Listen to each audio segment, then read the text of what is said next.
Chers apprenants, chers élèves, on va de ce pas chercher à corriger l'exercice d'application sur le chapitre que nous venons de boucler tout à l'heure, le chapitre numéro 4, les maladies.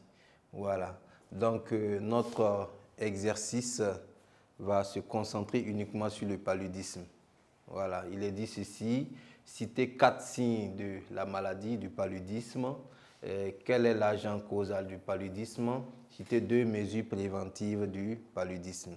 Voilà, ça c'est uniquement le paludisme. Vous-même, à votre niveau, vous pouvez vous entraîner. Il suffit de faire le choix d'un exercice, d'une maladie plutôt. Ça peut être le tétanos, la syphilis, le sida, la rage. Et vous ressortez ces questions. Ça vous permet justement de vous entraîner à votre niveau. Voilà. Donc, on va y aller. Correction. Voilà. On demande de citer 4 signes de la maladie, 4 signes du paludisme.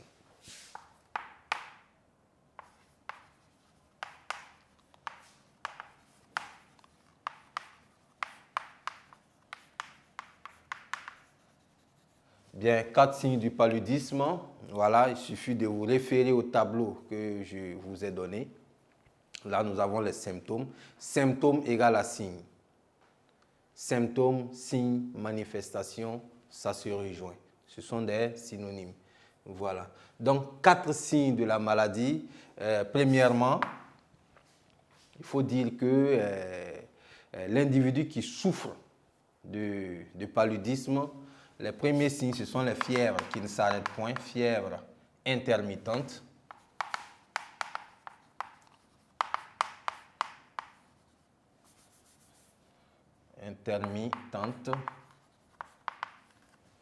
Et deuxièmement, nous avions des troubles digestifs qu'on peut noter.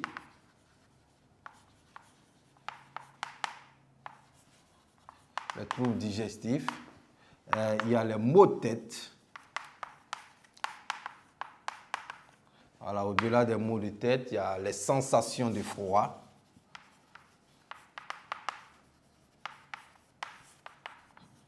Sensation de froid. On peut ajouter la sudation. Il y a la sudation également. Voilà. Bon, l'agent causal ici, vous pouvez vous référer justement à votre tableau, à votre cours. Voilà, l'agent causal du plasmodium ici, c'est un protozoaire, un invertébré unicellulaire appelé plasmodium.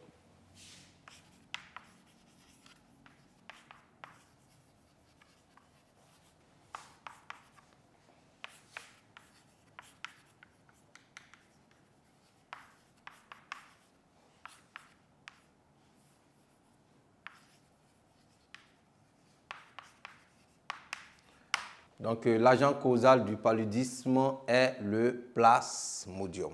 Voilà. Il faut dire que quand on parle d'agent causal, quand on parle d'agent vecteur, il faut faire attention pour ne pas créer une confusion. L'agent causal, c'est le virus. L'agent causal, c'est le protozoaire. L'agent causal, c'est la bactérie ou le champignon. Voilà. Mais l'agent vecteur, c'est l'animal en question qui traîne justement cette bactérie, ce microbe-là. Voilà. Donc, à ce niveau, au niveau du plasmodium, il faut dire que l'anophèle femelle est l'agent vecteur. C'est le moustique justement qui inocule ce germe. Voilà. Bien, en petit 3 pour terminer. Citer 2 mesures préventives. 2 mesures préventives, 2 mesures qui permettent d'éviter la maladie.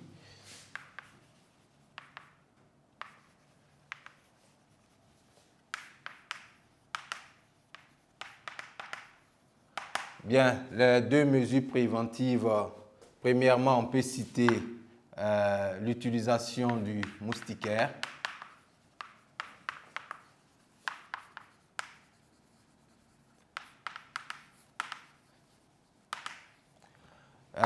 On peut également citer le drainage des joues.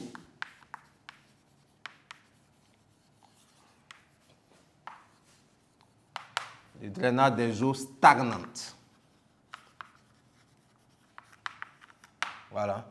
Il y a l'utilisation également des produits répulsifs, des insecticides, voilà, qu'on peut également ajouter.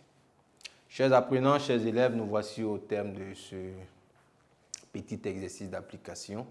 Donc, nous venons de ce pas également boucler ce chapitre sur les maladies.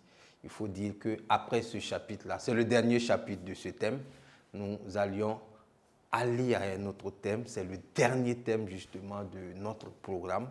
Voilà. Donc, je pense que l'étude de la microbiologie, c'est-à-dire le thème numéro 4, vous a apporté quelque chose. Voilà. Parce qu'au-delà des connaissances, au-delà des devoirs pour avoir 10 et passer en classe supérieure, il faut dire que la microbiologie permet également d'améliorer notre mode de vie. Voilà. Aujourd'hui, vous avez des informations sur certaines maladies, donc ça vous permet également de prendre des dispositions pour éviter ces maladies, ou du moins en cas de maladie, qu'est-ce qu'il faut faire. Voilà. Donc, j'étais très heureux de vous présenter ce cours et je vous dis à bientôt.